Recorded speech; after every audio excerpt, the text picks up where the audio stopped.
El avance de estas nuevas derechas no solo se explica por su capacidad de adaptación, también tiene que ver con los vacíos que dejaron otros espacios políticos. Hay un agotamiento simbólico. La izquierda perdió parte de su capacidad para nombrar el malestar social y convertirlo en horizonte común. Y mientras ese vacío se abría, la derecha ocupó el terreno del sentido común, de las emociones y de la imaginación política.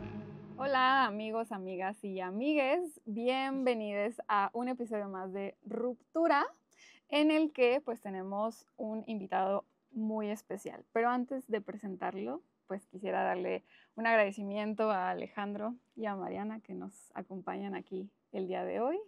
Muchas gracias, amigos. Ya tenía mucho sin venir, como 4 capítulos que no me invitaban. No, ¿a cuál no te invitamos? No me Tú eres invitaban. de aquí. Ah, Muy bien. que no me tocaba, pues. Que no Entonces estoy veníamos, contenta de estar aquí. que no nos Muchas gracias. organizábamos. Buenas noches, amigos. Buenas noches. Pues bueno, el día de hoy tenemos una temática muy interesante. Eh, Nos acompaña el día de hoy Rogelio Campos, profesor universitario, que muy amable decidió acompañarnos y hablar el día de hoy con nosotras. Con mucho gusto. Muchas gracias por venir. Bienvenido. Gracias. Pues en los últimos años hemos visto el ascenso de las nuevas derechas en nuestro país, en otros países de Latinoamérica y del mundo. Y esto pues nos genera grandes preocupaciones porque creímos que el fascismo y la ideología rancia que habían quedado en el pasado, sin embargo hemos visto que no han sido superadas, sino que hemos visto en los últimos años la transformación de estas derechas en una nueva forma de fascismo pop. Y pues bueno, de eso queríamos hablar el día de hoy. Tenemos pues creo que varias aportaciones que hacer y creo que pues podemos empezar con un poco de historia, cómo se ha transformado en estos últimos años las derechas y cómo han logrado convencer a través de las redes sociales o de algunos otros espacios a la población, ¿no? Que cada día parece ser un movimiento más presente en la política. No sé si quieres iniciar. Sí, creo que tanto como las derechas, y creo que hay que hablarlo en plural porque no existe tal cosa como la derecha o la izquierda, sino que son distintas y muy plurales en su mayoría. Creo que también, o sea, si bien las derechas han sabido aprovechar y entender el momento histórico, cultural, político, económico, ideológico que vivimos, también ha habido una especie de ausencia por parte de las izquierdas, ¿no? O sea, creo que este aprovechamiento de las derechas también es gracias a que la izquierda ha dejado de hacer cosas, ¿no? Y ha dejado de nombrar también cosas y que también, pues materialmente, cuando ha gobernado también ha habido problemáticas que la derecha ha sabido aprovechar mucho mejor. Creo que tenemos derechas muy distintas a las que teníamos después de la Segunda Guerra Mundial, donde había fascismos pues más clásicos, ¿no? Pero que eran contextos totalmente distintos a los que vivimos hoy, por ejemplo, con el auge también de las redes sociales. Creo que las derechas han sabido aprovechar muy bien y entender muy bien también las cuestiones de las emociones, de los sentidos, o sea, apelan a una serie de cuestiones éticas y morales que tal vez la izquierda un poco ha dejado de lado, ¿no? Pienso, por ejemplo, en este libro del sociólogo argentino Pablo Stefanoni, que se pregunta si la rebeldía se volvió de derecha, justamente porque estas nuevas derechas han retomado banderas y discursos que históricamente le habían pertenecido a las izquierdas, un discurso mucho más disruptivo, un discurso mucho más rebelde,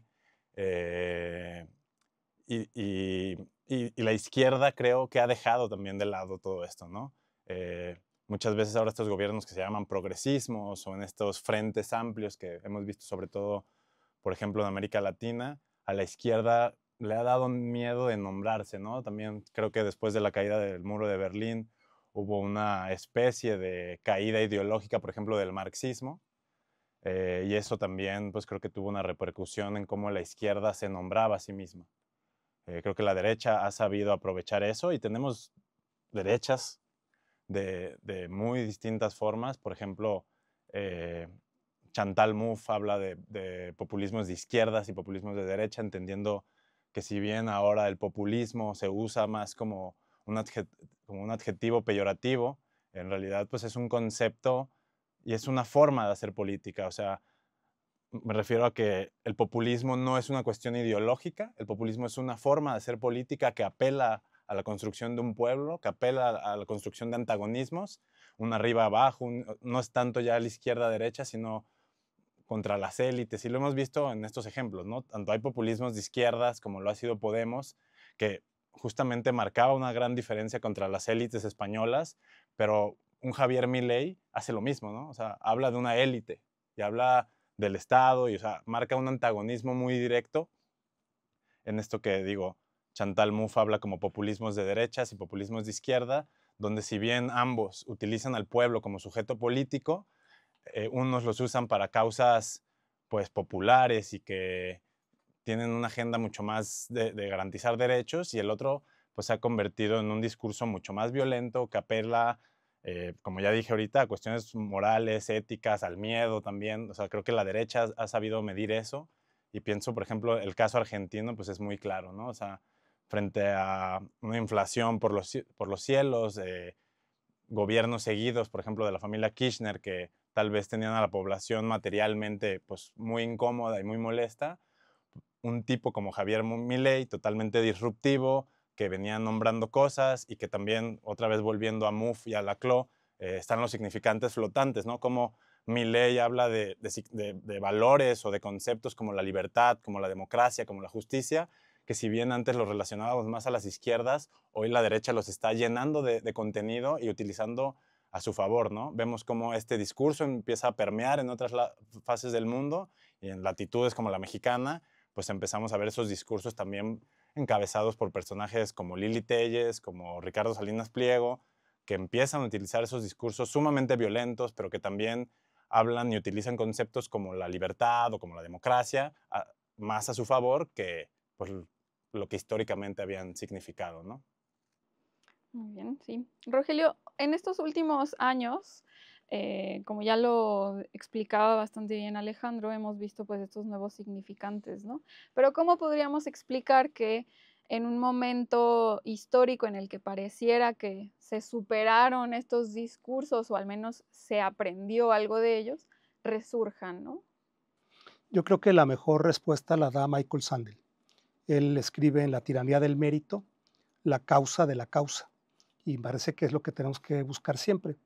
Él habla de que en el electorado norteamericano hay un gran resentimiento debido a que muchos empleos se perdieron con la globalización. Y esta situación, Donald Trump, desde su primer triunfo, la canalizó muy bien. Y Donald Trump desapareció por completo el partido de derecha. Él es la derecha ya. Entonces, ¿cuál es la causa de este desplazamiento? Y Sandel lo dice con toda claridad. Es que los partidos progresistas renunciaron a hacer el trabajo que tenían que hacer. Aceptaron, acataron, sin chistar, los dictados del Fondo Monetario Internacional y trabajar en una maquinaria globalizada, extractivista, que no solamente es extractivista económica, sino que es extractivista en otros capitales invisibles que son tan o más importantes como el económico, que por ejemplo sería el capital social. Esta globalización ha inoculado una forma de ser en las sociedades occidentales que pretende ver el bienestar como consumo, por ejemplo. Y entonces las personas estamos imbuidas en una dinámica de consumo ad infinitum que no nos va a hacer más felices ni nos va a satisfacer. Ese extractivismo económico hace que las grandes industrias que había en el cinturón del óxido en los Estados Unidos hayan migrado a Indonesia, a China, a otros lugares del mundo y que hayan dejado unas comunidades totalmente devastadas en cuanto a prosperidad económica. Eso es la causa. La causa es que los partidos progresistas abandonaron las banderas y en política como en física no hay espacios vacíos. Siempre alguien los va a llenar. Entonces esas banderas, como lo decía Alejandro, pues son tomadas por quién, por quienes están dispuestos a capitalizar ese descontento que Sandel habla y lo califica como resentimiento. Esta situación se da en varios países. México debe de estar muy atento porque a pesar de que haya ganado un partido supuestamente de izquierda, que de izquierda estrictamente tiene muy poco. Está dejando muchos márgenes para que otros actores políticos los aborden, los ataquen, los hagan propios. Y la única situación diferente a los Estados Unidos o Argentina, no sé por cuánto tiempo, es que en México no hay una inconformidad como sí la hubo en Argentina y como sí la hubo en su momento en los Estados Unidos. Que yo creo que justamente lo vimos con la marcha de la llamada Generación Z, sea lo que sea este movimiento y que están en todo su derecho legítimo de salir a manifestarse. O sea, justamente lo que tú comentas, ¿no? Están buscando una causa, están buscando pues no quiero decir una Ayotzinapa como en el caso de Enrique Peña Nieto, pero están buscando algo que pueda detonar y que ellos puedan capitalizar para que este discurso empiece a ser más seco y empiece a permear en otros sectores de la población. Creo que sobre todo aquí en México se está buscando hablarle a los jóvenes que tal vez no tienen un contexto de lo que fueron los gobiernos del PRI o los gobiernos del PAN, pero sí tienen muy presente qué fueron los gobiernos o qué fue el gobierno de López Obrador y qué está haciendo el gobierno de Claudia Sheinbaum. Entonces creo que estos liderazgos que tal vez ahorita, pues si bien no hay liderazgos muy visibles más allá de los que ya nombramos ahorita, y tampoco tienen un horizonte o un proyecto de país propio, sino que están buscando una especie de tragedia, un momento que puedan capitalizar y que esto pueda permear en otros sectores de la población, ¿no? Sí, sí, justamente, y otra vez como retomando a Pablo Stefanoni, porque lo estaba leyendo hace rato y amerita nombrarlo, mencionaba algo similar a lo que al principio decía Alejandro sobre que en realidad la rebeldía, porque es un concepto que él utiliza en este libro, la rebeldía es un significante que todo el tiempo está disponible, ¿no? Y que no es un discurso fijo que le pertenezca a algún tipo de identidad que ya esté específica o definida, como lo puede ser la izquierda o lo puede ser la derecha, ¿no? Y es que de alguna forma, que es algo que me quedó claro también con esta marcha que mencionan de la Generación Z que sucedió este sábado en diferentes partes del país, pues es que de alguna forma la izquierda, después de tanto utilizar el discurso de lo políticamente correcto, se volvió algún tipo de policía de la moral, que volvió muy complicado hacer que las subculturas, sobre todo las que ya existen en redes sociales por personas muchísimo más jóvenes, pues se sientan identificadas. O sea, honestamente, encajar en el izquierdómetro, que lo mencionamos mucho de repente en redes, en Twitter, etcétera, es muy complicado y las subculturas que ya han existido todo el tiempo, llámenles como les llamen, empiezan a identificarse con otro tipo de discursos que son un poquito más sencillos, ¿no? Y en ese sentido, pues la derecha justamente encontró esa área, pues sí, de tensión y esa oportunidad con estos grupos que no se sienten identificados o que sienten que no llenan las expectativas de la izquierda y lo hacen con perfiles más radicales e interesantes de los que están presentando a la izquierda en este momento, por lo menos en los terrenos políticos. Tenemos a un Salinas Pliego, a una Sandra Cuevas, a una Alessandra Rojo de la Vega, ¿no? Que son perfiles completamente de derecha, pero que tienen por lo menos más jocosidad que presentar que muchos de los que escuchamos todos los días en la mañanera. No sé, yo creo en el contexto mexicano, de parte de la derecha no hemos visto una figura que logre realmente convencer, ¿no? Creo auténticamente que hay un alto número de población, bueno, no alto, pero un número de la población que no está convencido del gobierno de la Cuarta Transformación, ¿no? Y es válido, completamente válido, que no se sientan ni identificados, ni les gusten los propósitos, las metas, pero no veo que la derecha o alguna otra figura de la oposición realmente haya, pues, logrado convencer a estas partes descontentas, pero sobre todo que pareciera que más bien es como, bueno, peor es nada, ¿no? El peor es nada, ¿no? Aceptamos a Ricardo Salinas Pliego como este representante tal vez de la derecha porque pues tiene la accesibilidad a ciertos espacios, ¿no? Tiene la accesibilidad a una plataforma política. Escuchamos a expresidentes, a Felipe Calderón, a de repente algunos otros comentócratas históricos de la derecha, que son quienes realmente tienen las plataformas para hacer llegar sus discursos. Cosa muy contraria, por ejemplo, a lo que hemos visto en países como Argentina, como en Estados Unidos, como en El Salvador, en el que sí hay figuras de la derecha que han logrado convencer a una parte de la población de que su proyecto político realmente va a lograr afrontar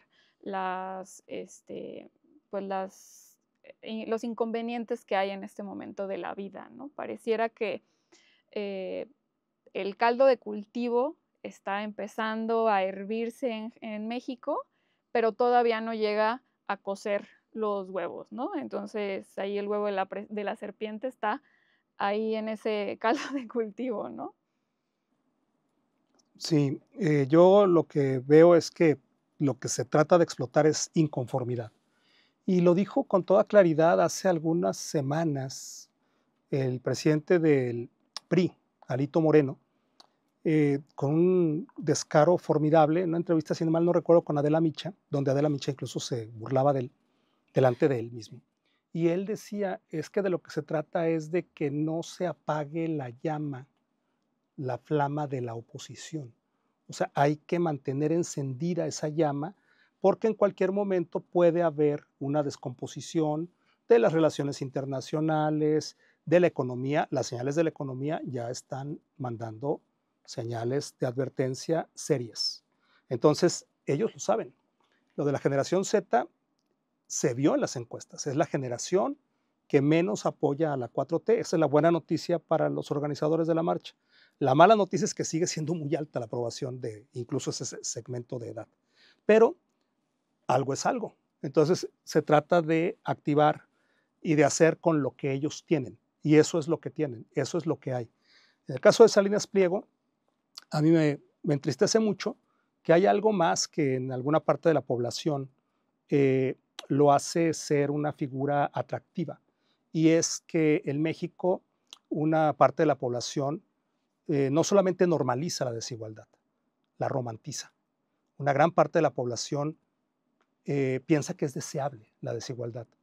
Muchos jóvenes aspiran a vivir en condiciones de desigualdad donde ellos están del lado que son favorecidos de esa desigualdad. Por eso creo que hemos dejado de hacer mucho en las universidades. Por ejemplo, lo que decía John Rawls respecto al velo de la ignorancia. El velo de la ignorancia es decir, en esta sociedad que tú vives, ¿qué reglas pondrías si te tocara ser el más pobre? Si te tocara estar en el primer decil de los más pobres. Entonces, en ese velo de la ignorancia, pues tú dices, ay, pues yo pondría reglas que favorecieran a los pobres porque no sé dónde estaría y me están diciendo que yo estaría allá. Entonces, a mí me parece preocupante esa situación. Creo que es la causa más grave que hay en el horizonte porque es la que no nos va a dejar salir. Nosotros nos hemos propuesto vivir mejor, supongo, como sociedad. El problema es cuál es la definición de vivir mejor. ¿Es la suma de la solución de los problemas individuales? Pues es un sistema individualista extremo donde la derecha, tarde que temprano, va a llegar al poder. ¿Por qué? Porque tiene una base cultural, intelectual y social. Si nuestra definición de bienestar, de pasarla bien, es enterarnos de que vivimos en comunidad, de que hay bienes públicos, de que tenemos que cuidar lo invisible, que es lo más valioso, entonces tenemos que cambiar nuestra forma de pensar. La mala noticia es que los mexicanos de izquierda y de derecha estamos muy lejos de dar ese paso. Yo creo que hablando del contexto mexicano y yéndonos un poco más para atrás, uno de los grandes triunfos o de las grandes victorias de Andrés Manuel López Obrador fue justamente la construcción cultural de una narrativa que le hiciera sentido a una gran parte de la población. Y no nomás a quienes lo apoyaban, sino que López Obrador logró introducir dentro de la discusión pública una serie de conceptos, de ideas, de cuestiones que aunque lo detestaran, ya estaban hablando en ese mismo lenguaje, ¿no? Todo el mundo hablaba o habla de la Cuarta Transformación, de fifís, de chairos, de la mafia del poder, o sea, y nos podemos ir más para atrás, ¿no? Andrés Manuel viene construyendo esta victoria política y esta victoria, más bien, esta victoria cultural previo a su victoria política. Gramsci decía, ¿no? Que previo a cualquier victoria política había que construir una victoria cultural. Creo que Andrés Manuel, desde el desafuero, o tal vez un poco antes, empieza a construir a partir de una serie de conceptos, pero también a través de una serie de situaciones y de eventos que marcaron la historia de este país o la historia también pues, personal de Andrés Manuel, como el desafuero, y que fueron encaminándolo hasta el 2018, ¿no? Creo que Andrés Manuel logró hablar en un lenguaje que le hacía sentido a la mayoría de la población. Tenía la mañanera, que al final de cuentas nos puede gustar o no, pero era una plataforma de comunicación política que lograba romper con los cercos mediáticos de la derecha. Recordemos que pues, los grandes medios siguen siendo controlados por la derecha, o sea, pensemos en Televisa o en TV Azteca, pues siguen siendo Emilio Azcárraga y en el caso de TV Azteca, pues tiene a Ricardo Salinas Pliego, ¿no? Que tiene una plataforma desde la cual tiene a Javier Alatorre todos los días reproduciendo sus ideas, ¿no? Creo que Andrés Manuel, a partir de todo esto, logró desarticular un poco a la oposición, o un mucho, o sea, incluso el sistema de partidos mexicano, tal y como lo conocíamos, creo que Andrés Manuel logra desarticularlo y logra desarticular a la oposición y a la derecha, ¿no? O sea, incluso pues en las mañaneras y en todo esto, o sea, se bailaba al son que él ponía, ¿no? Y se discutían los temas que él iba poniendo en la agenda pública del día a día.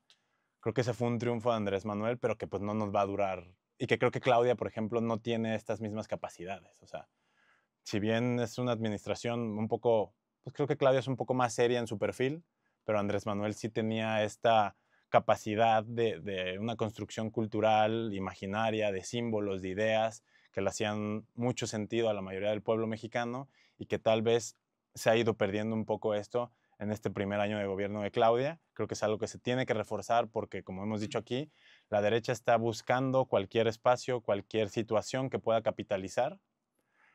Y sí, si bien tal vez ahorita no hay un liderazgo así que nosotros digamos que ya le hace eco, que lo que empieza a decir, pues sí, está muy presente, pues ya hay personajes, repito, como desde Lili Telles hasta yo creo que el más presente podría ser Ricardo Salinas Pliego, que es una especie de Donald Trump, pero con un discurso a la Javier Milei, incluso repitiendo zurdos de mierda y que bajo la libertad de expresión tienen un discurso sumamente violento, abiertamente homofóbico y él puede desde sus redes decirle cualquier cosa a cualquier persona. Recuerdo, y vale la pena mencionarlo, como a Citlali Hernández, la secretaria de las mujeres, fue sumamente violento, clasista, misógino, y pues no hay ningún castigo al respecto, ¿no? O sea, entonces también como hay una normalización de este discurso violento y de apelar a una serie de ideas que, por ejemplo, y no nomás en el caso de Salinas Pliego, en otros casos a nivel mundial, ideas que tal vez pensamos que después de la Segunda Guerra Mundial estaban más que enterradas, vemos cómo empiezan a retomar fuerza, ¿no?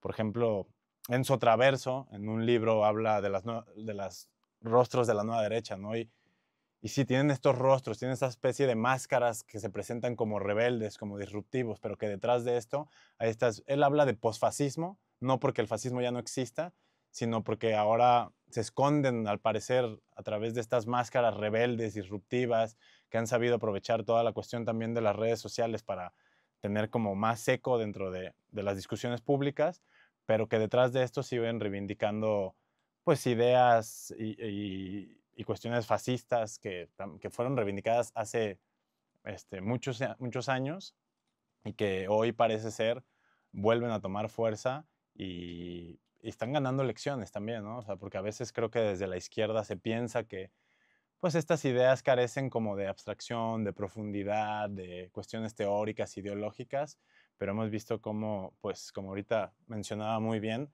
pues este discurso meritocrático, este discurso individualista, apela a un sector de la población, ¿no? No le está hablando al aire, le está hablando a un sector muy específico que se siente muy identificado y que, como decíamos ahorita, pues yo preguntaría, mucha gente no se quiere ver o tiene en su imaginario de éxito un tipo como Ricardo Salinas Pliego.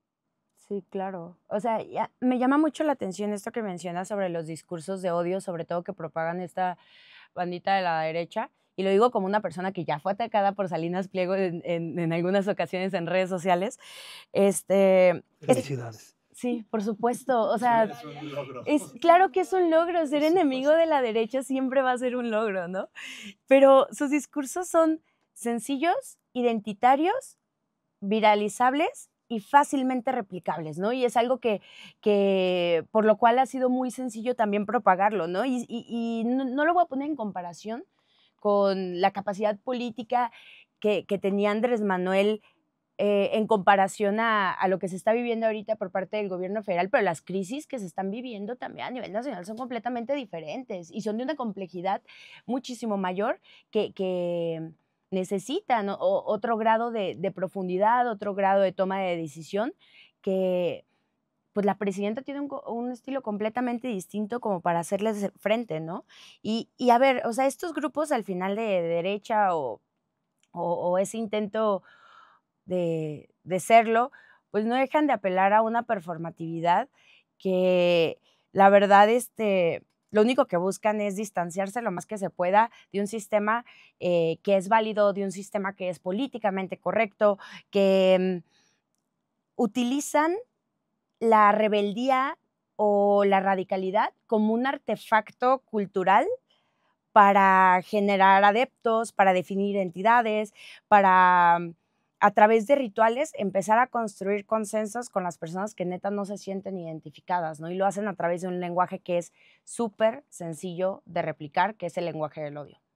Sí, creo que es interesante que pareciera, como ya lo mencionamos, que el discurso del odio había quedado en el pasado y uno creería que muchos de los horrores que se vivieron en el siglo XX con el nazismo o con algunos otros genocidios, pues no se replicarían. Sin embargo, hoy tenemos un genocidio como el de Palestina, que vemos que los discursos de odio y en contra de las mujeres resurgen, que estas políticas contra los migrantes, contra cierto tipo de religión o incluso contra ciertos aspectos físicos de la población están teniendo eco en algunos espacios. Y creo yo también estamos viviendo un momento político muy interesante en México en el que también, aunque coincido que el liderazgo de la doctora Claudia Sheinbaum es sumamente diferente al de Andrés Manuel López Obrador, también creo que a ella le tocó un momento político muy diferente, ¿no? En el que la población tiene una conciencia mucho mayor, una participación política mucho mayor a la que teníamos en el 2018 y que también hay una cuestión sumamente interesante y es que la derecha aprendió, ¿no? Aprendió de cómo fortalecer los medios de comunicación para crear narrativas, aunque ya tenían, ya estaban fortalecidos, ahora irrumpieron en las redes sociales, ¿no? Vemos que también empiezan a tener sus propios influencers, sus propios TikTokers, que empiezan a utilizar este discurso que saben que incluso a veces solamente genera interacciones, pero esto les da pues espacio, luego les da apertura, y vamos viendo cómo la derecha aprendió de esto, aprendió de Andrés Manuel también, y tomó una medida que ahora pues empieza a tener un poquito de eco, ¿no? Sí tenemos todavía la bonanza democrática hacia nuestro movimiento, sin embargo, pues vemos una organización, ¿no? Y que también es cierto que la irrupción entre la juventud y ante la incomodidad de los tiempos económicos que nos afrontan, pues nos plantean nuevos retos económicos también, ¿no? Pero creo que valdría la pena pues ver cómo es que la estrategia del odio se ha convertido en una forma de comunicar muy interesante, pero que la derecha rápidamente la ha podido traducir y a excepción del fenómeno de Andrés Manuel, al día de hoy nuestra izquierda, tanto en México como en algunas otras zonas de Latinoamérica, no ha sabido reestructurarse. Ya lo platicábamos un poquito, pero me gustaría que pudiéramos ahondar un poquito más y en decir, bueno, ¿qué está pasando con la izquierda ante un momento político que la necesita, ¿no? No sé qué es. Sí, claro. Yo creo que el mayor error que ha cometido esta, este movimiento que se encuentra en el gobierno desde el sexenio pasado es renunciar a hacer una reforma fiscal progresiva y de fondo. Eso nos lleva a una conclusión muy lamentable, que en México el neoliberalismo vació al Estado por mezquindad y por cuestión económica, y que la izquierda lo sigue vaciando teniendo como pues un referente la moral, ¿no? Entonces, esa situación a mí me parece muy grave porque, repito, si queremos vivir bien, parto de ese hecho, o sea, parto del hecho que queremos vivir bien. Si no, pues ya cerremos todo y vámonos, ¿no? Pero si queremos vivir bien o queremos vivir mejor, nuestros referentes mundiales son los estados de bienestar. Y esos estados de bienestar logran lo que hacen con cosas que nosotros no tenemos. Una es cobrar impuestos.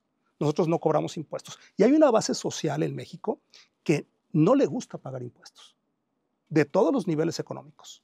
Dos, lo logran expoliando a otros países. Nosotros no podemos expoliar a otros países.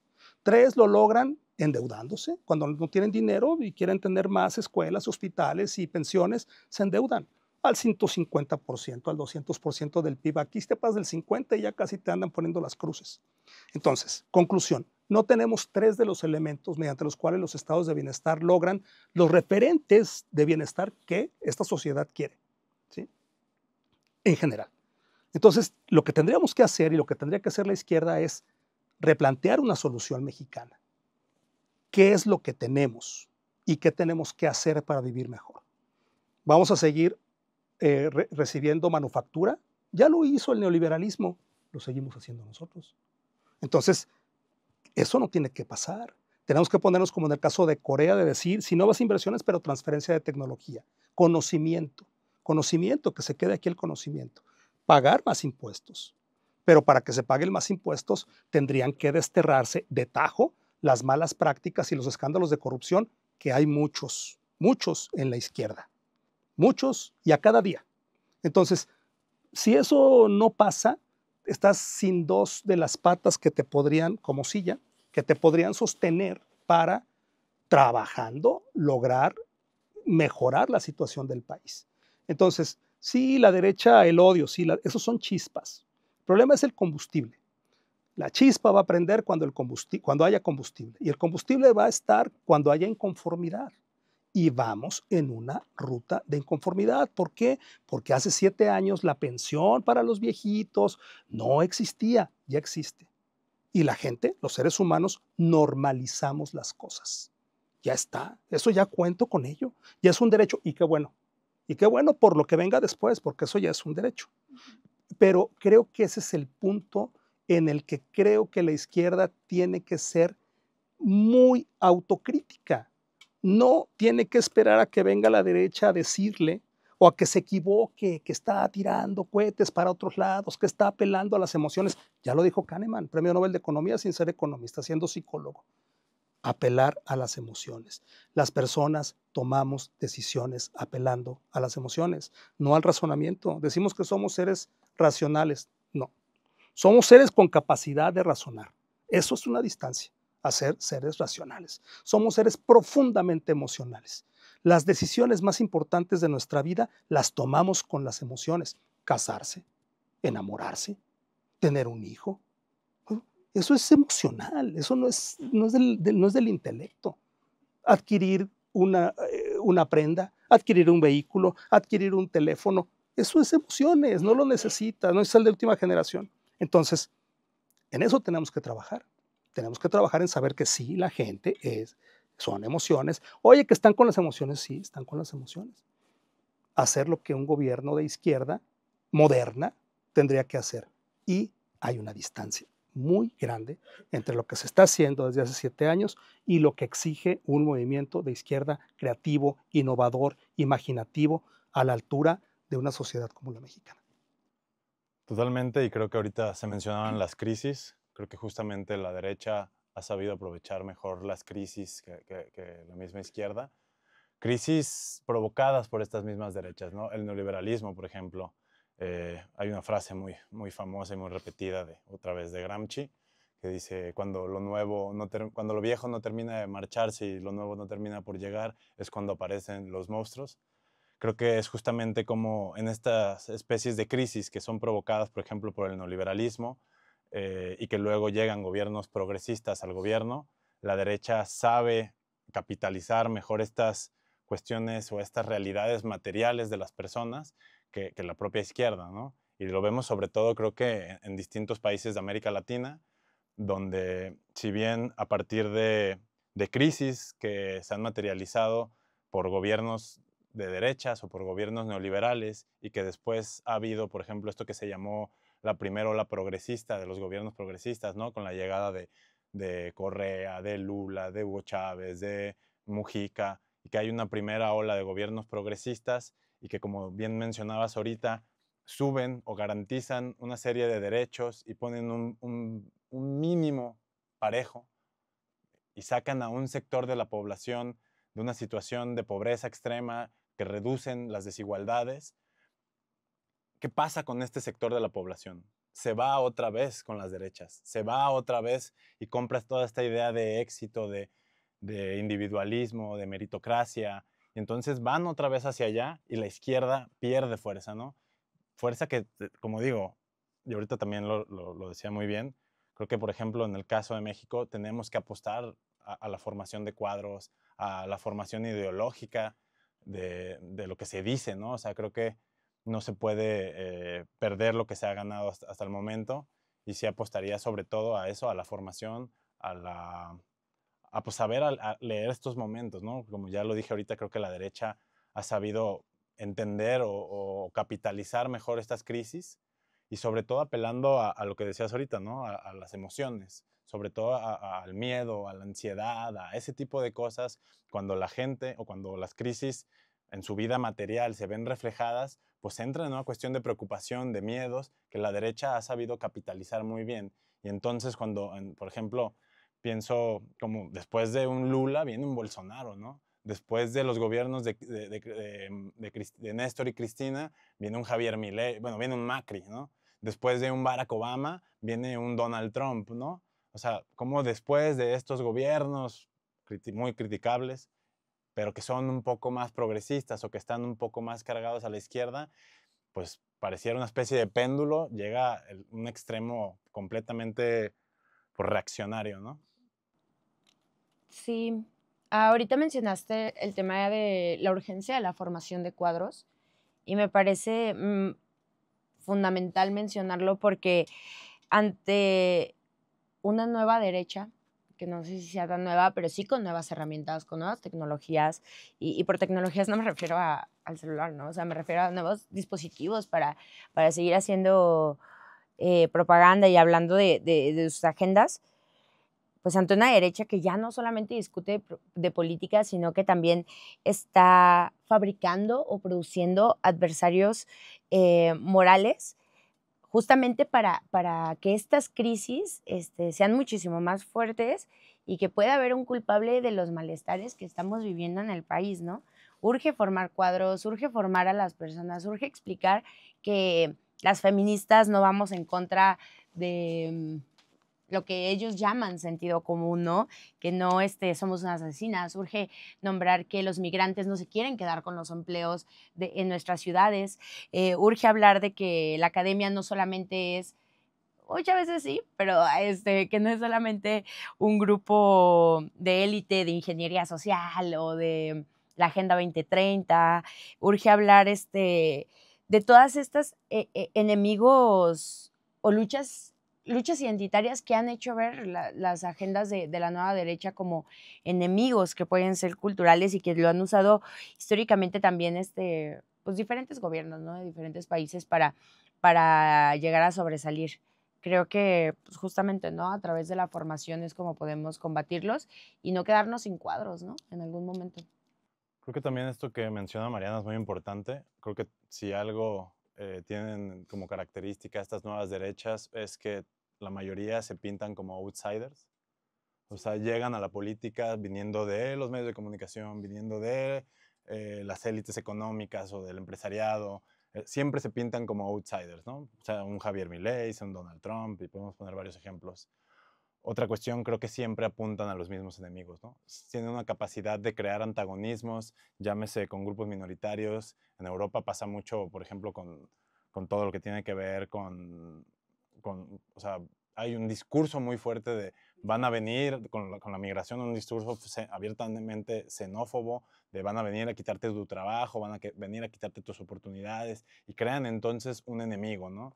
También incluso se habla muchas veces del marxismo cultural, ¿no? O sea, en Argentina, pues está Javier Milei, pero tiene a sus gurús como Axel Kaiser o como Agustín Laje, ¿no? Que hablan justamente del marxismo cultural y hablan del comunismo, ¿no? Por ejemplo, vemos cómo empieza a permear en México, ¿no? O sea, Ricardo Salinas Pliego también empieza a plantear los gobiernos comunistas, cuando, pues, a ver, alguien tantito serio sabe que Morena y el sistema político mexicano no tiene nada de comunista ni de socialista, ¿no?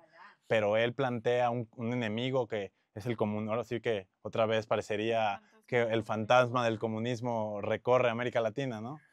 Pero como en la narrativa lo empiezan a utilizar, ¿no? Y les sirve crear estos antagonismos. Creo que además de plantarse como outsiders, también siempre, en el caso, por ejemplo, de Javier Milei, pues pinta al gobierno como una élite corrupta, una élite que es que es la responsable de que el país esté en las ruinas, ¿no?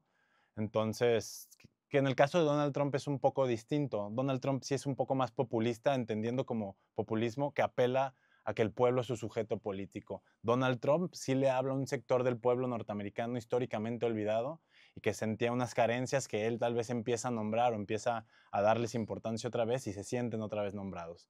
Pero en el caso, por ejemplo, de Javier Milei, pues, o en el caso de Vox en España, ¿no? Que no lo hemos nombrado aquí, pero que también pues es un discurso otra vez abiertamente racista, abiertamente homofóbico, abiertamente clasista, y que buscan antagonismos ya sea en la migración, ya sea en movimientos LGBT, en las mujeres, en esto que llaman el marxismo cultural, que quién sabe qué sea. Pero entonces también son muy buenos pintándose como outsiders. Pues a ver, Ricardo Salinas Pliego lo empieza a repetir, ¿no? Los gobernícolas, o no sé cómo los llama, pero empiezan como a distanciarse y a ser responsable por completo de las crisis que vivimos a los gobiernos en turno. Sí, efectivamente, pero yo creo que aquí lo más grave es que todo esto es fértil porque en México tenemos un muy poco aprecio por lo común, que llega a ser un desprecio por lo común. Y hablo de los ciudadanos de a pie, hablo de gente de izquierda y gente de derecha. Hay una falta de aprecio hacia el agua, no nos interesa qué pasa con el agua que ensuciamos, nunca nos interesa si después se limpia o no. Hablo de una falta de interés por el aire que respiramos, ¿sí? De la academia, de la gente. No le importa que vayan a vivir 7 años menos por el aire que estamos respirando, ¿sí? Hablo de una falta de interés por lo público, como es el civismo, como es la urbanidad, como es la cortesía, como es el futuro, ¿sí? Entonces, es el problema de una sociedad como la mexicana. Por eso tiene tanto pegue este tipo de manifestaciones. ¿Qué tenemos que hacer? Fortalecer el aprecio por lo común. Eso es lo que creo que tendríamos que hacer, empezando por las universidades, por las escuelas, etc. Y para finalizar, yo diría al respecto a lo que dice Alejandro, sí, Brasil ha pasado por gobiernos de izquierda y de ultraderecha, pero nunca ha bajado del 32% su recaudación respecto al PIB.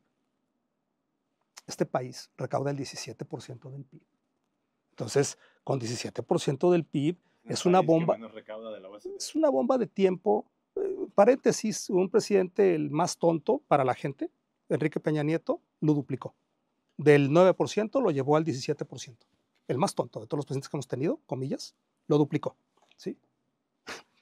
Es verdaderamente una vergüenza que hayan pasado 7 años de un movimiento de renovación, de regeneración, y que no puedan aumentar un 10, un 20, un 30, un 40% la recaudación, para que eso que entra a las arcas se distribuya no nada más en las pensiones que ya está distribuyendo, en servicios de educación, en servicios de salud, en vigilancia de la contaminación, etc. Entonces, esa creo que es un gran pasivo de la Cuarta Transformación, no tocar la reforma fiscal, y eso se puede pagar muy caro para la población, y lo de menos es para ellos, pero era una oportunidad que estamos dejando pasar para haber subido eso sin que la gente de abajo siquiera le pesara ni lo viera. Era con la gente de arriba, pero de muy arriba. Sí, creo que una de las grandes metas que tenía el presidente Andrés Manuel López Obrador era justo lograr la recaudación de los grandes empresarios, ¿no? Que justo había esta dinámica de el poder político con el poder económico en el que, pues, ante diferentes circunstancias lograban la evasión fiscal, ¿no? Y que esa era como la gran batalla, ¿no? Y ahora, justo el nuevo reto para este gobierno, evidentemente, es mantener esas grandes aportaciones en términos que deberían de mantenerse en normalidad, pero también reestructurar qué es lo que nos va a servir para el futuro, porque, pues bueno, tuvimos los cimientos, pero para poder seguir construyendo, pues no podemos dejar de echar cemento en eso, ¿no? Porque si no, se nos cae, ¿no? Y también que creo que hay una realidad que nos está rebasando, ¿no? Desde las izquierdas, por ejemplo, desde Morena, no hemos vislumbrado que sí, llevamos 7 años ya de transformación y sí hay grandes avances por parte del gobierno de Morena, pero la realidad sigue siendo dura y desafiante, ¿no? Y no va a detenerse, porque también hay una realidad que creo que ese es el reto que yo mencionaba hace rato, que tiene tan grande nuestra presidenta, y es que necesita un partido político fuerte que la acompañe para también explicar algo que es importante, ¿no? Que los grandes problemas que afrontamos sí son responsabilidad del gobierno atenderlos, pero también hay elementos políticos sistémicos que también se tienen que explicar, ¿no? El por qué el capitalismo nos mantiene en un yugo constante, alienado, por qué es tan difícil la negociación por las 40 horas, por qué ha sido tan difícil también regular el outsourcing, por qué ha sido tan difícil garantizar la pensión digna para los jóvenes, ¿no? De menos de 35 años, ¿no? Y el acceso a la salud, que sigue siendo un tema importante, ¿no? Y justo que todas estas decisiones, que sí es cierto, nosotros las explicamos porque son decisiones que perjudicaron nuestro futuro, ¿no? Que le pusieron los clavos al ataúd para mantenernos siempre esclavos del trabajo y un trabajo precario y en malas condiciones. Y ahora pues vemos que empiezan la insurrección de, obviamente, todavía estas necesidades y exigencias como la de vivienda digna, transporte público digno, condiciones laborales dignas, las 40 horas, etcétera, seguridad, que son auténticas, sí, que están siendo utilizadas por la derecha, pero que necesitan ser explicadas por la izquierda para saber por qué en la historia de nuestro país y en la construcción de nuestro país fueron y nos llevaron a lo que tenemos hoy, ¿no? Y por qué es tan difícil desenmarañar en el Estado esto. Y creo yo también. Eso lo hacía muy bien López Obrador. Exacto. Lo dijiste tú. Sí, y además que también todavía hay o sea, no podemos obviar el hecho de que pues siguen existiendo estos poderes económicos que buscan de nuevo tener el control político del país, ¿no? Yo creo que tanto en el sexenio de López Obrador como ahora, en el primer año que lleva Claudia Sheinbaum, Morena no ha estado a la altura de estos dos dirigentes. O sea, Morena como partido, y podríamos, y tal vez sea para otra conversación, pero podríamos definir qué tipo de partido es Morena, ¿no? Morena es un partido de cuadros, es un partido de masas, es lo que en la ciencia política gringa se llama un catch-all, o sea, es un partido cachatodo. Yo diría que es más similar a eso, con liderazgos muy fuertes, con un gran arraigo y con un gran arrastre social como Andrés Manuel López Obrador, y que creo que Claudia también lo fue construyendo así, pero que el partido nunca ha caminado al mismo ritmo del que caminaba sobre todo Andrés Manuel, ¿no? Creo que justamente ahorita que hablábamos de formación de cuadros, creo que pues a quien le tocaría todo eso es al partido, ¿no? Y todos estos cambios estructurales que estamos hablando ahorita, creo que el momento histórico más donde más posibilidades va a haber de que esos cambios sucedan es ahorita, donde Morena tiene la mayoría en todas las cámaras, donde tiene la mayoría de estados, y que esos grandes problemas estructurales que tiene este país podrían ser empezados o sea, se podrían empezar a cambiar o a caminar hacia allá con voluntad política, porque ahorita Morena tiene los números para que con voluntad política estos grandes problemas que históricamente lleva arrastrando el país y que en su mayoría, pues durante esta gran noche neoliberal nos enfrascaron ahí, el momento que este país va a tener o tiene ahorita es este, ¿no? Y creo que si Morena no logra sacar esos grandes cambios estructurales que requiere este país, pues como ya se dijo aquí, se va a cobrar muy caro, ¿no? Y con esto me refiero a que, pues, si bien ahorita no hay esos perfiles, la derecha no tiene liderazgos muy visibles que hagan sentido, no tiene un proyecto de país, no tiene horizonte, pues eso puede cambiar de un día para otro, ¿no? Pueden surgir perfiles nuevos, pueden surgir, como ya vimos en el caso argentino o estadounidense, pueden venir del empresariado. Por ejemplo, aquí en Jalisco, pues nos gobierna una élite empresarial de derechas como es la Coparmex, nos gobiernan los empresarios, tenemos a un gerente como Pablo Lemus de gobernador, tenemos un alcalde como Juan José Frangé, que vienen del empresariado más conservador de este país y que utilizan lo público como negocio, que han mercantilizado prácticamente todos los derechos, la vivienda, el agua, la seguridad, se ha mercantilizado por completo en este estado bajo una lógica totalmente empresarial. Entonces vemos cómo estos outsiders de repente están en un día ya dentro de la política, ¿no? Donald Trump era eso, un magnate millonario y de repente ya es presidente de Estados Unidos. Javier Milei era pues, un loquito que hablaba en programas de televisión y que poco a poco, a partir de la construcción narrativa de lo que iba diciendo, pues empezó a hacer eco y a hacerle sentido a una gran parte de la población argentina que otra vez tenía un hartazgo total, con una inflación en el carajo y con una vida material muy miserable. Muchas veces yo he visto videos, ¿no? En el que le preguntan, sobre todo en las elecciones en las que gana Javier Milei, en el que salen a universidades y le preguntan a los jóvenes por qué votaron por Milei, y muchos no saben, pero veían una opción distinta, veían un cambio, estaban hartos. Entonces, ese hartazgo lo puede capitalizar cualquier personaje como estos que ya hemos mencionado, ¿no? Yo creo que, justo como lo mencionas, Morena sí tendría que ser la avanzada de todo este ejército de formación o de retención al proyecto de izquierda. No hablo de la Cuarta Transformación, al proyecto de izquierda en general que ahorita funciona en México, porque pues sí, o sea, es la única opción a la izquierda que tenemos en este momento y ya lo habíamos hablado en otros programas, ¿no? Que si existiera a lo mejor un partido más a la izquierda, podríamos ver la posibilidad de militar en él, pero en este momento no lo existe y es una opción que sí ha transformado vidas y que sí ha llevado a mejorar las condiciones económicas de la gente y eso es real, ¿no? Pero yo creo que, aunque sí la avanzada la tiene que hacer el proyecto político de la transformación, por lo menos porque tienen la capacidad material y política de sí hacerlo, el contragolpe no puede ser solamente de ellos, tiene que ser un tema comunitario, tiene que ser un tema fuera de las instituciones, tiene que ser un espacio no partidista, también, además de, ¿no? Tiene que ser apegado al arte, apegado a la cultura, apegado a las universidades, ¿no? Porque sé que muchas veces se habla, ¿no? De que hay que reconstruir el tejido social de nuestras comunidades y a mí, aunque era algo que yo lo repetía mucho, ahorita ya no me gusta repetirlo tanto porque yo creo que el tejido de las comunidades no está roto, simplemente se ha ido transformando pues respecto a las realidades, ¿no? Materiales que tenemos en este momento y a las crisis que vivimos en nuestro estado, ¿no?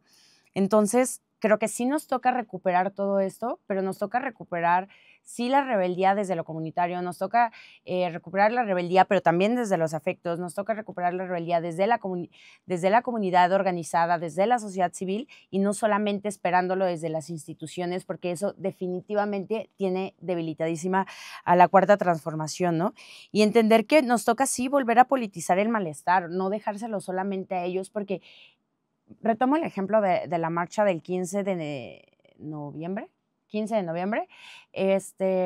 Honestamente, la banda no sabía qué estaba haciendo ahí. No sabían si estaban marchando por el INE, no sabían si estaban enojados por la violencia, si estaban por el asesinato de Carlos Manso, no sabían si estaban porque vieron One Piece o protestas en Tailandia que parecían creo que no era Tailandia, era Filipinas, ¿no? Ok, era Filipinas y les parecían muy interesantes, ¿no? Pero justo no hay un backup de formación ni ni nada que que esté cachando todo eso, ¿no? El otro día, un proyecto político que se está formando en el país tuvo un conversatorio aquí en Jalisco y mencionaban justamente que había que aprovechar esos momentos políticos o esos espacios, aunque estuvieran, pues sí, sin algún sentido ni político, ni ético, ni cultural, ni nada, para jalar a la gente, hacer los suyos y decirles, oye, entiendo por qué estás enojado, vamos a transformarlo en algo que tenga sentido. Yo no sé si ese proyecto político tiene un sentido realmente por el cual luchar, pero sí tienen un punto, ¿no? Hay personas y hay jóvenes ahorita en el estado de Jalisco que se sienten profundamente traicionados por la clase política y que esperan que un proyecto no solamente partidista, sino social, comunitario y cultural, les dé un sentido de identidad a través de rituales, como lo puede ser una manifestación, asambleas, juntas de firmas, etcétera, o a través de la escucha afectiva que mucha falta nos hace.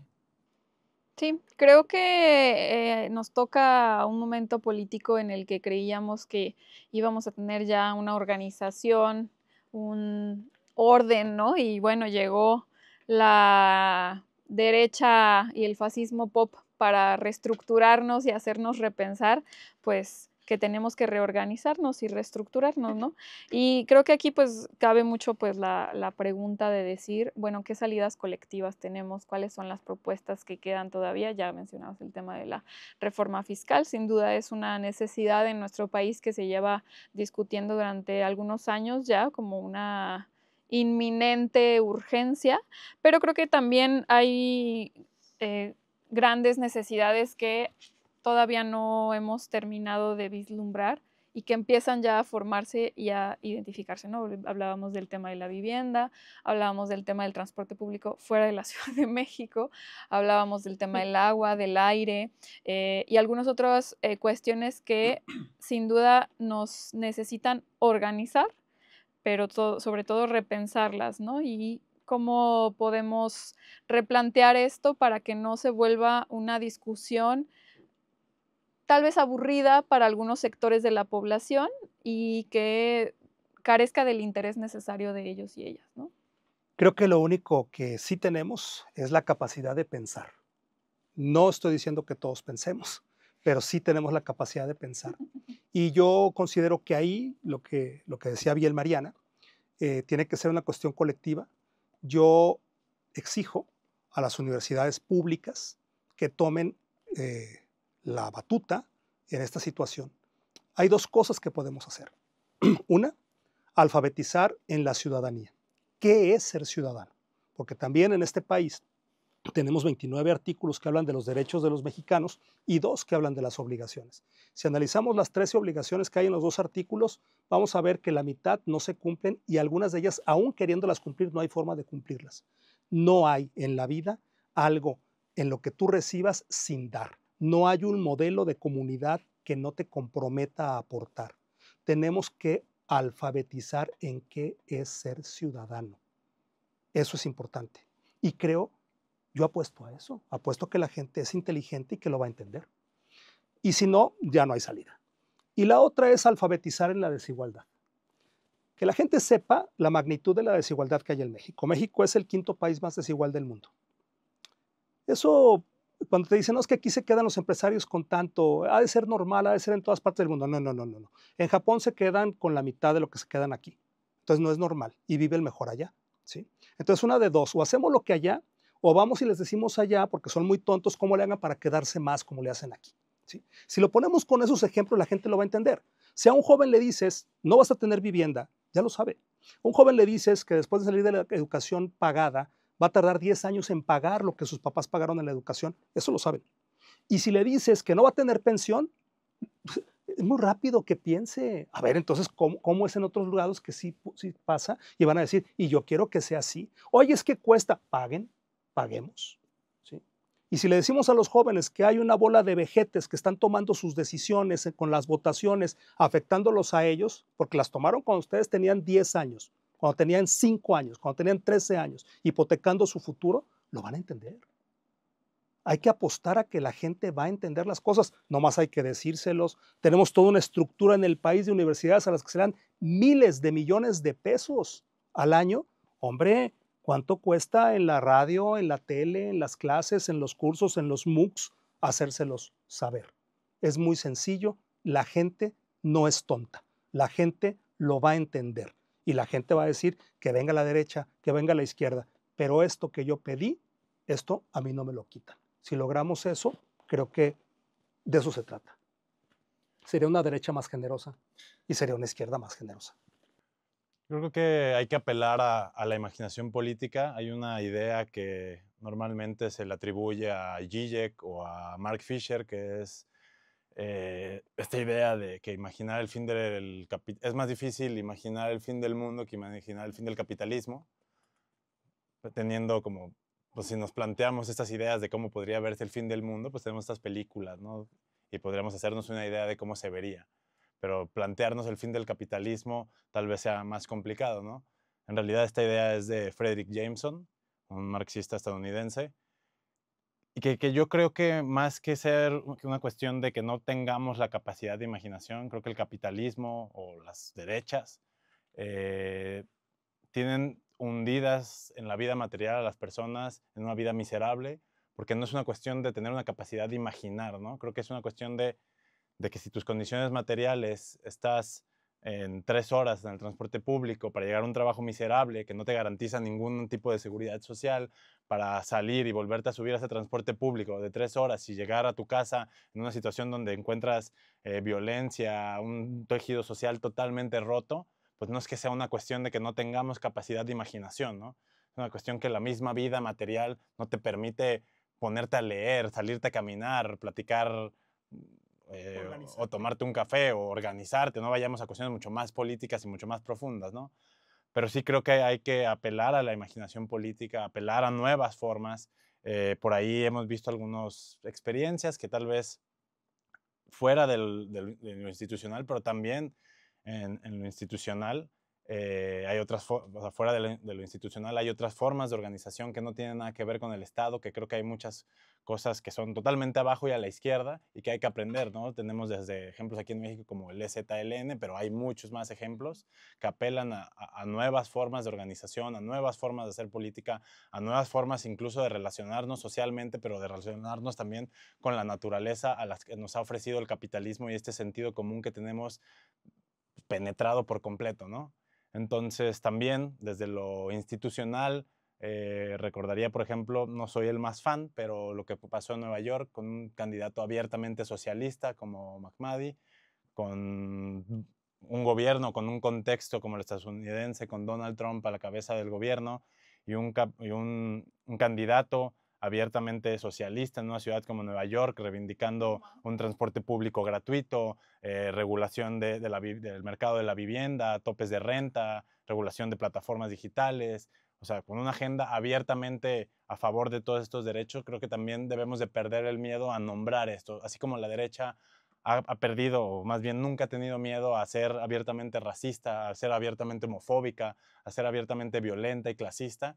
Las izquierdas también tenemos que volver a reivindicar estos valores que la caracterizaron durante décadas, volver a que la rebeldía vuelva de este lado, a que la disrupción, a que todos estos valores que históricamente pertenecieron a causas populares, a causas de izquierdas, vuelvan a estar de este lado, ¿no? Creo que ahí, y no van a volver diciendo que vuelvan, que vuelvan, que vuelvan, van a volver en el momento en el que empezamos a disputar, ¿no? Yo creo que no podemos romantizar tampoco al Estado y sus instituciones, pero hay que disputar esos espacios, ¿no? Justamente para que no lo tengan tomado empresarios conservadores o quien sea que reivindique agendas abiertamente antiderechos. Hay que disputar todos esos espacios sin romantizar para nada, pero creo que la disputa y la batalla también está en otros espacios como las redes sociales, como los medios de comunicación, y volver a esto que llamaba estos significantes vacíos, estas palabras como la justicia, como la democracia, como la libertad, volverlas a llenar de contenido, de significados que tengan que ver con las causas que históricamente los han abanderado y que tenemos que disputarlo prácticamente en todos los campos. Sí, creo que las izquierdas, sobre todo aquí en el estado de Jalisco, y hablando muy, muy de lo local, necesitamos empezar a tener pequeños triunfos. Creo que no ha podido avanzar porque no hemos podido hasta el momento demostrar capacidad técnica real, ¿no? De cómo podemos sí ganar pequeñas agendas que están al alcance y a la accesibilidad de todos, ¿no? Lo digo mucho porque en el Congreso las discusiones son muy bonitas y son muy confrontativas, pero también son inmaterialmente posibles y también no transforman absolutamente nada, ¿no? Venimos de una semana de glosa interesantísima donde le dijimos de todo a los secretarios del Ejecutivo, pero que estas confrontaciones no van a llevar a la transformación material de la vida de la gente. Yo creo que tenemos que organizarnos aquí en lo local, sí desde las instituciones, sí desde los partidismos, sí desde sociedad civil, sí desde la gente enojada que quema puertas y destruye ventanas, para empezar a tener pequeños triunfos y consensos de las cosas que nos importan, ¿no? ¿Qué vamos a luchar este mes? ¿Qué vamos a luchar este año? Vamos por el tope, el aumento de la renta, vamos por que el transporte público sea accesible para todas las personas con discapacidad del estado de Jalisco, vamos por que hayan ciclovías en todo el oriente de la ciudad, ¿no? Que están históricamente abandonadas, y demostremos que verdaderamente hay una legitimidad no solamente moral, por no ser antiderechos, ni mercantilistas, ni empresarios como ellos, ¿no? Sino también hay una legitimidad a través de que hemos ganado en el consenso, pero también hemos ganado la batalla política y en la calle, porque necesitamos empezar a ganar batallas que no sean solamente narrativas y discursivas. Sí, creo que este ejercicio de ruptura pues es también un intento por dotar de herramientas la organización política desde las izquierdas, la discusión, también para explicar algunos fenómenos que vemos tanto en Jalisco como en el país y como en el mundo, y que nos invitan o queremos con esta excusa invitar a la organización, ¿no? Porque pues los intereses económicos no dejarán de proteger ni de organizarse aquello que les interesa proteger a costa de lo que sea, ¿no? Y en este sentido, pues la organización política es nuestro último espacio para proteger a lo que nos interesa a las mayorías, a todos y a todas y a todes, para pues garantizarnos un acceso a una vida digna con lo básico elemental, ¿no? Entonces, pues agradecerles muchísimo por estar aquí. Gracias. Muchas gracias por Un gusto. aceptar nuestra Gracias. invitación. Muchas gracias.